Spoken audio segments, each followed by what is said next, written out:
تماس الوحده عنده اللقاء القادم امام الشرقه، بعد كده يلعب مع اتحاد كلبه هنا، ثم يلعب مع بنياس ثم يلعب مع الامارات هنا. وادي الخطوره، الهدف الثاني، الهدف تعادل. الله الله، النصر ياتي من بعيد، النصر ياتي من بعيد، جول روعه لنادي النصر.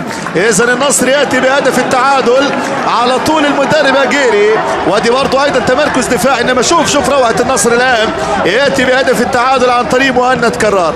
نصر خطير بالعرضيات، خطير جدا. وادي الكوره، شوف تمركز، شوف التوهان والعرضيه الخطيره اللي دايما بيشتغل من خلالها النصر. اتكلمنا والهدف هنا الجميل. الله الله الله، مهند كرار يعمل التعادل براسيه وتمركز دفاعي خاطئ جدا من لاعيبه نادي الوحده. هدف التعادل النصر عن طريق مهند كرار، مميزين بيها جدا الكرات العرضيه اللي اتكلمنا عليها بالنسبه لصالح الفريق النصراوي.